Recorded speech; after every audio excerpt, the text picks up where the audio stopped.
আসসালামু আলাইকুম। আমি কিতা কইতাম, আমরা যদি চাইতাম মানে আপনার ডিফারেন্ট কিছু দেখা দিয়ে আমরা কামিজটা বুঝতাম পারতাম, বাট আমার কাছে সিকুয়েন্স কামিজ আসিল না ভাই, আমরা দিতাম পারছি না। আমরা সিকুয়েন্স কামিজ অর্ডার করে বানাইছি, তারপরে আপনার সামনে ভিডিও লিয়ে কাপড়টা দিতাম। আমরা চাইলে খালা জর্জেট কাপড় দিতে পারতাম, নেট কাপড় দিতে পারতাম, যে বাজারও এভেলেবেল মানুষের দিরা।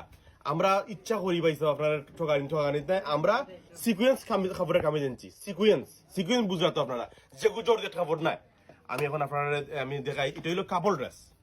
Couple dress pure black colour, এগুলোর মধ্যে কোনো জর্জেটের ছোঁয়া নাই, অরিজিনাল সিকুয়েন্স। সিকুয়েন্স পাঞ্জাবির সম্বন্ধে তো আপনার পুরাপুরি ধারণা আছে। আমি আপনার জাস্ট কামিজটা দেখাই, কামিজটা কতটুকু সুন্দর হইতে পারে, কতটুকু সিকুয়েন্সের কাম হইতে পারে, মানে একবারে গলা 3 ইঞ্চ পর্যন্ত কাস্টমারে দেখাও। সিকুয়েন্সে বুঝতে জাননি, সম্পূর্ণ সিকুয়েন্সে বুঝতে জাননি। আচ্ছা, আমি সব নিচের বর্ডারটা ধরাও, যে কামিজটা কতটুকু সিকুয়েন্সের খাম, এরপরে নিচের মানে সম্পূর্ণ রিল